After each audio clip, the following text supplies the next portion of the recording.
Hi, this is Aisha's Creed, and welcome to today's show. Today, I would love to talk about family again, because it's a big part of my life. I love my family and I respect my family, but what happens when you feel like when you go to your family's house or something, you just feel like completely drained of energy? And I'm a very active person. I can't stop running, I can't stop working, okay, and not very often do I take naps in the day unless, well, I've been working since 6 o'clock in the morning and then I eat and I have a little piggy nap, rarely. So I'm not a very lazy person or a sleepy person. So, or sickly. I don't get sick very often either. But almost every time I come home from a certain relative's house, a family member, friend, I feel really hay feverish and really sniffly, and I'm sneezing a lot. So, sorry, I got my fire going. We're doing a bit of a burn off, so that's why you got the lighting.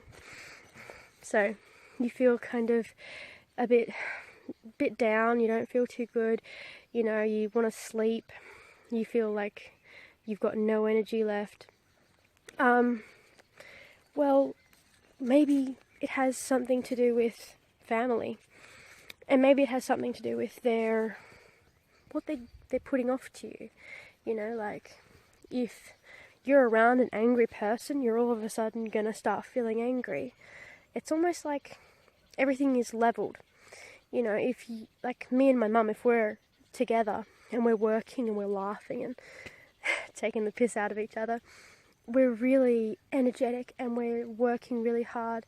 But if you had a negative person in that situation, and either of us, active and happy and working hard, got next to that person, well, they would just take all of the energy, let's say, out of us, and they would take it into themselves so that it would be level and balanced.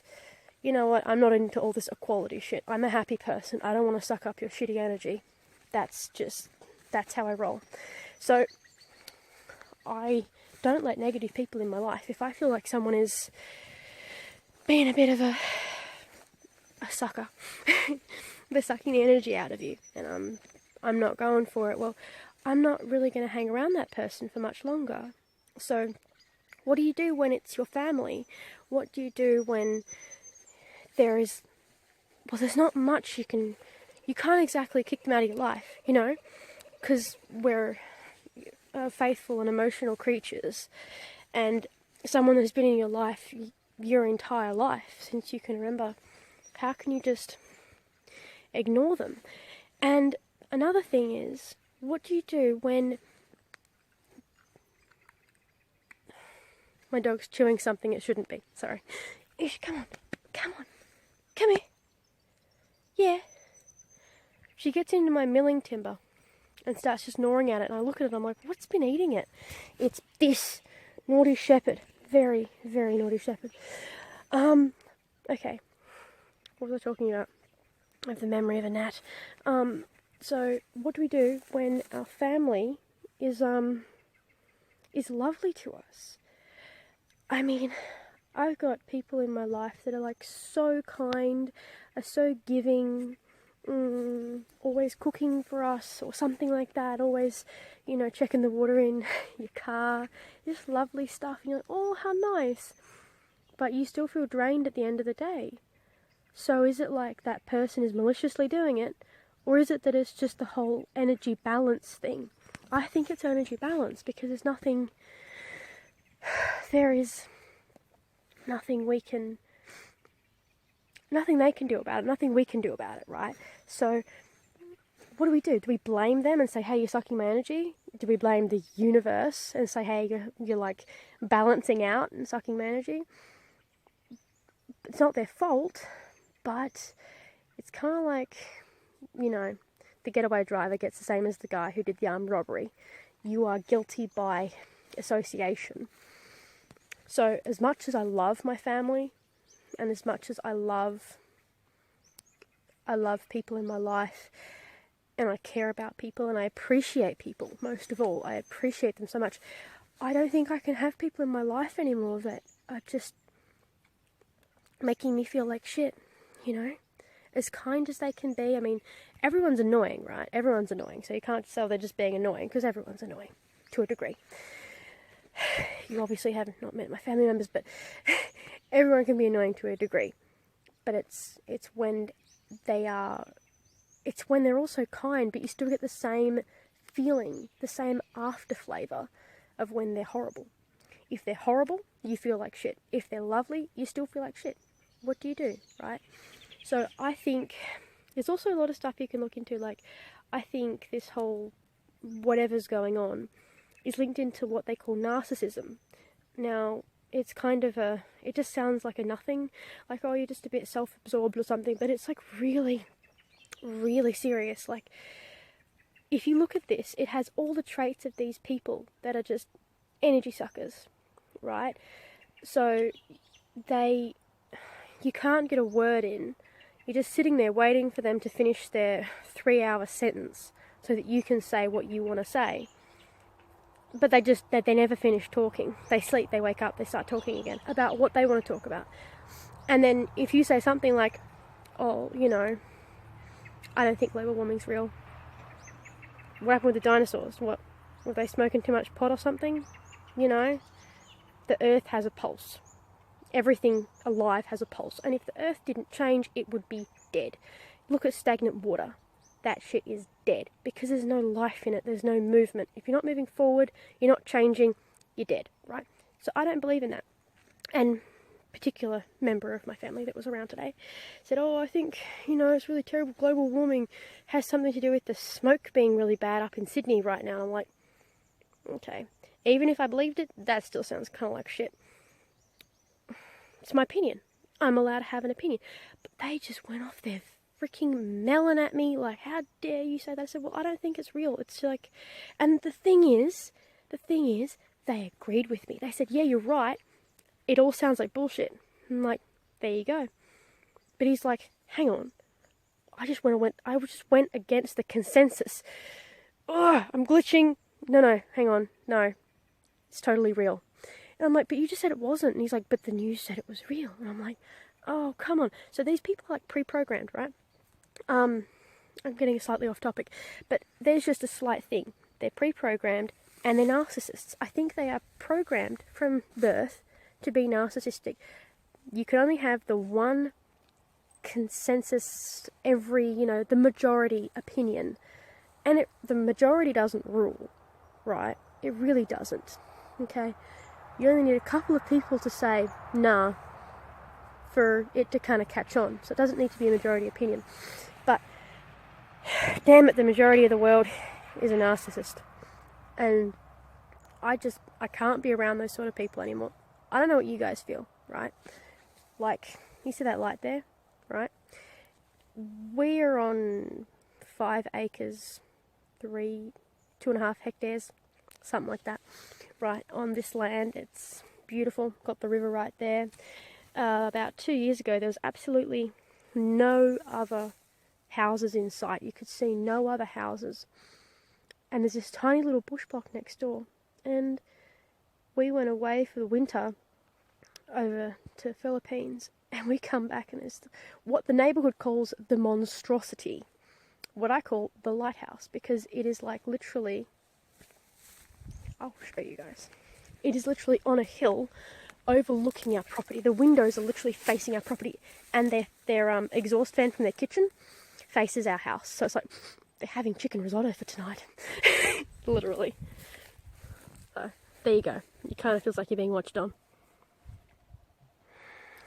Yeah.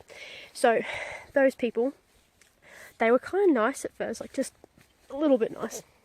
Anyway, today me and Mum were moving something, and I didn't tie it right, and so she drove the car off, and the item just stayed in the same spot, and we are just laughing our guts out. She's like, you're an idiot. I'm like, stop it, it's not funny, stop it.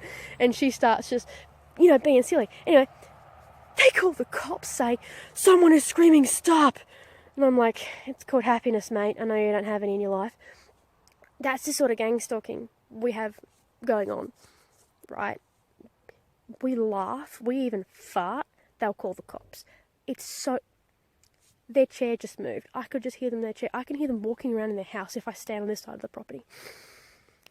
It's not that I'm angry at them or frustrated. Just so you know, that's not normal. It's not normal for them to be... I happen to be over here and they happen to be clomping around in high heels. Who wears high heels around the house? Right? It's another form of gang stalking, and all gang stalkers are narcissists, because how could you be such a dickbag and be a normal human? I don't think you can. Okay, so I can't escape those. That's why I built the house on the other side of the property. But family, and it's literal abuse, right? I mean, if you call someone an idiot these days, it's counted as abuse, but yet your family can say, you know, you raised your kid wrong and you're such a bad person and you really, you don't know anything. I've heard people say to my mum that she's never worked a day in her life. She worked full-time from the age of 12. She worked on fishing boats. She worked in shearing sheds. 12, okay? I pull a weed and my back hurts, okay? I don't know how she did that, okay? So she has worked so hard in her life. She's had an amazing and exciting life, but she has worked so hard. Yet I have heard people say, oh, you've just been on the dole your whole life. Oh, how much is the dole again? And it's like, middle finger to you, mate. Middle finger to you. Everyone says it. It's like it's a hive mind. One person, your uncle, will say to you, oh yeah, something about the dole, and then your brother will say it 5 minutes later, but they didn't hear each other talk about it. It's like, how do you guys, like, it's like they're connected up here, right? So what I'm coming to in this long ramble of what I'm coming to is that it doesn't matter if they are your friends, if they are your family, if they're someone you love, your husband, your wife, your dog. My dog is so narcissistic, honestly. It doesn't matter who they are. You need to find a way. And I'm not saying that if you are a woman and you've got 3 kids and you're a stay-at-home mum and you've got no financial way of leave, I'm not saying to leave, because you know what, that's a really dumb thing to do. Don't you hate it when you hear independent women, like lawyer women, lawyers, and they're, you know, mummy and daddy pay for their law degree, and they're like, if I was in an abusive relationship, I just leave, because you got a job and you're independent. I got 3 kids to this bastard and I live under his roof. What would you like me to do? Yeah, go to the street? Yeah, live on the street? And then I was about to say the RSPCA. That's for animals. Well, children kind of are animals. And then have child protection services come and take the kids, and then I go into a mental ward because I'm all messed up and he gets the kids anyway. And, you know, so obviously, you know, plan things. But first step, don't get yourself into that situation. It sounds easy, but you need to look up and you need to look into narcissism and how those people work and what are the signs. And I heard someone say a brilliant thing the other day, that a narcissist can convince you that you're eating chicken when you know you ordered steak. And you're like, and you're eating your steak and you're eating it, and he's like, how's your chicken? And it's like, it's steak. And you're like, no, that's really chicken. You know what, by the end of the night, you will believe you ate chicken. Okay, that's how good they are. But if you know how to look at things, you know how to read into people, I think you can realise, right? So, first of all, look at the signs. If someone is abusive and gang stalky, gaslighting, narcissistic shit, just don't get involved. I've met some lovely people. I'm like, damn, you're nice. Narcissist, not cool. Okay? Don't get yourself in the situation. And if you are in it, plan and try and get out of that situation. Okay? Thank you for watching today's video. Don't forget to like, share, subscribe, leave a comment for what you'd like me to do next, or I'll do something random. And don't forget to follow me on Instagram, AishaLock42, and Facebook, AishaLock. Thank you. Bye.